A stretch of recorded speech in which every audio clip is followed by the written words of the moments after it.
Hoje é o dia mais feliz da minha vida, olha aqui quem é que tá. Então, desde o estudo anterior acompanhando. Então, vamos lá. Agradeço, né, a companhia. E agradeço também, eu não sei que dia vai ao ar esse estudo, mas agora, dia 31 de maio, tô fazendo aniversário. Não parece, mas 27 anos. O estudo de hoje, o tema é festas.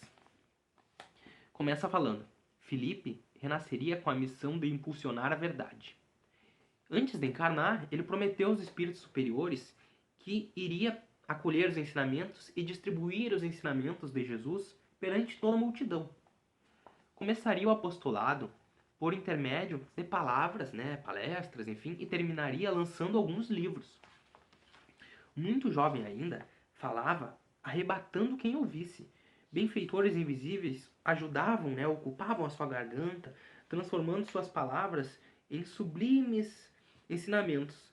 Assemelhava-se a cascata de luz. Então ele falava muito bem, ele estava fazendo um bem para as pessoas e isso gerou o quê? Os espíritos inferiores que vampirizavam as pessoas que iam nas palestras não gostaram daquela atitude. Então eles se juntaram aqui, diz, em um sindicato e começaram a debater. Como nós vamos acabar com ele? Como nós vamos remover esse embaraço? Porque assim como tá, não dá. Então os espíritos conversaram e começaram a botar dificuldades no dia a dia dele. Mas ele orava e recebia forças do alto. Dentro da família dele começou também muitos problemas, comentários irônicos, mas ele se mantinha firme na prece e no trabalho do espiritismo. Sofria tentações variadas, mas se mantinha firme. Os espíritos então se reagruparam novamente e o mais experiente dele começou a questionar: tá, a gente tentou várias coisas, mas o dinheiro, vocês já proporcionaram dinheiro para ele? E responderam: sim. Muito dinheiro foi tentado, mas ele não aceitou, se manteve firme e forte. E os prazeres diversos do corpo? A resposta: bom, ele se mostrou indiferente referente a isso. Lutas familiares, problemas familiares. Venceu todos os problemas. As mentiras? Também venceu as mentiras, conseguiu se fortalecer dessas dificuldades.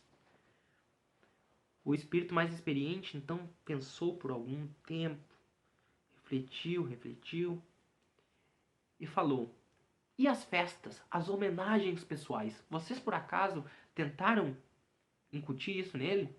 O grupo todo parou, refletiu, quando um respondeu: não, isso ainda não tentamos. Começou então para o orador espírita uma nova etapa. Amigos começaram a requisitá-lo para festas inaugurativas. Nada se fazia sem ele. Ele era quem vistoriava o início dos centros espíritas. Ia em almoços de confraternizações, reuniões comemorativas, viagens longas. Ele falava, comovendo a todos, recebia inúmeros aplausos, lágrimas. E explodiam novos convites. Jantares íntimos, conversações confidenciais, auditórios lotados. Amigos revezavam-se em ofertas, automóveis aqui e ali à sua disposição, álbuns de viagens, recortes de jornais com seu nome estampado. E com isso veio a gula das festas, porque onde ele estava tinha uma mesa repleta de lanches, viendas, licores. Então, devido a essa abundância, o orador foi arrancado do cultivo da reflexão e parou com o hábito salutar da leitura nobre. Filipe era dono de uma conversação rotineira. Conversava com todos sobre tudo. De tanto aceitar homenagens enfeitadas por mãos das quituteiras, ele começou a se tornar exigente. E de certo, começou então a engordar, ter uma gordura excessiva. Então, em razão do seu sobrepeso, né, da sua gula, ele começou a ter problemas de saúde e não conseguia mais palestrar. Nada mais ele conseguia falar do que 5 minutos. Cansava-se e ele dizia que as moléstias que ele tinha era algo que ele tinha que aprovar, algo de reencarnação passada. Ele estava quitando débitos. Os antigos bajuladores já não estavam mais lá. Muitos, aqui, ó, e muito antes dos dias previstos para os livros começarem, lembrem que lá no início a programação espiritual dele era, primeiro ele ia palestrar, depois ele ia começar a publicar livros. E muito antes dos dias previstos para os livros reveladores, Simas Vencido se tornara um trapo humano, viciado em comprimidos para a dor de cabeça. Ele brigava com a esposa, espraguejava contra a gripe, reclamava da chuva, reclamava do vento, da umidade, de tudo e de todos. E não longe, os antigos adversários da sua missão já fracassada riam irônicos entre si, falando: "Ah, o que a gente pode fazer para alegrar um pouquinho ele?" E um respondeu: "Bom, vamos fazer mais uma festa. A festa é o remédio ideal para os sofrimentos dele." E riram dele. Assim acabou o estudo, né, de hoje, esse capítulo. Humberto de Campos nos faz uma reflexão de um espírito que venceu muitas dificuldades. Ele nos conta essa história.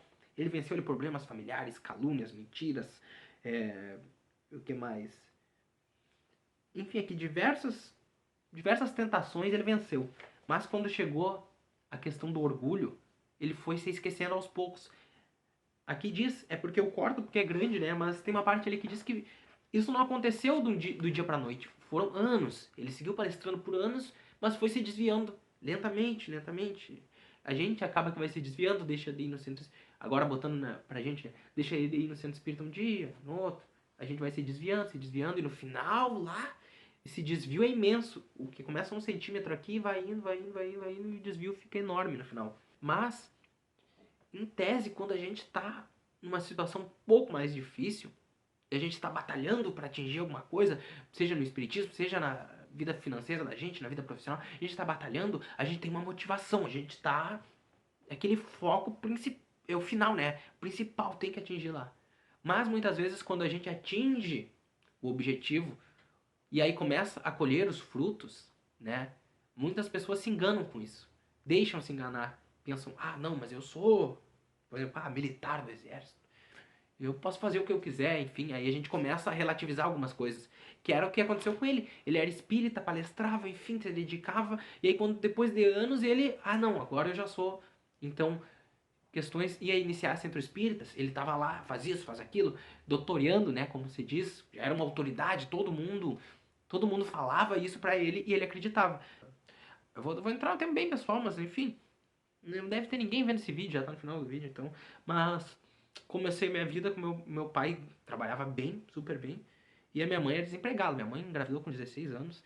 Ela disse que largou o currículo para limpar e não conseguiu. Nem para limpar chão. Ela não conseguiu. Não tinha ensino fundamental, enfim. E aí ela começou a estudar, teve que virar merendeira. Aí o meu pai, que estava naquele serviço bom, que ganhava muito, teve que sair. Saiu, né? Não teve opção. Foi saído. E aí meu pai teve que trabalhar no mercado como padeiro. Trabalhou 10 anos como padeiro. A minha mãe... 10 ou 9 anos. A minha mãe também trabalhou 10 anos como merendeira. Né? Aí ela passou no concurso, se formou no ensino fundamental, passou no concurso. Depois ela fez o ensino médio. Aí fez um técnico em enfermagem. Enfim, passou num concurso. Um concurso federal. E aí a vida mudou totalmente. Porque parece bobagem, mas é algo fora. Muitas vezes a pessoa tem dinheiro, a gente tem dinheiro, e aí aquela outra pessoa não tem dinheiro. E aí as pessoas julgam. Ah, aquele ali é um chinelo, fulano, aquele ali não sei o quê. Né? A gente não sabe se daqui a um mês a situação não vai virar totalmente e a gente vai ficar sem ter onde morar. A gente não sabe. Aconteceu a questão, por exemplo, da enchente que teve aqui no Rio Grande do Sul ano passado, completou um ano, né? 2024, lá em maio. Terrível, terrível. Aí você imagina, aquilo ali atingiu a todos. Mesmo a pessoa é concursada, tem dinheiro fixo, tem sua casa, uma mansão, 3, 4 andar, carro do ano, 2, 3 carros, moto, tudo. A gente vem e dizimou com tudo, com tudo, com tudo. Independente da pessoa ter dinheiro, ser pobre ou não. Então, e foi uma coisa que aconteceu muito, muito rápido e devastou o nosso Rio Grande do Sul. A prova de que quando a gente estiver em cima, a gente tem que estar sempre com aquela humildade de, ó, eu tô em cima agora, mas eu vou ficar... Daqui a pouco, a gente consegue se aposentar, ter uma vida boa, mas a gente nunca sabe na próxima vida, enfim. As coisas se invertem e a gente deve ter tentar ter, não digo essa humildade, mas tentar ter essa noção de que é ele que tem o poder, não é a gente. A gente tem na história da humanidade os reis que dominavam impérios, Alexandre o Grande, essa é muita gente, Nero, enfim, passaram. O poder da terra, dos homens, passa. E a gente deve aproveitar da melhor forma, cultivar as amizades, ajudar o próximo, porque a gente, como eu disse, não sabe. A gente ajuda. E a gente tem que agradecer porque a gente também em algum momento recebeu ajuda. Então a gente só tem que. Não adianta a gente se colocar no pedestal, que aí quando a gente cair, nem amigo a gente vai ter mais. Porque a gente não cultivou. É isso, pessoal. Até o próximo estudo. Fiquem todos com Deus.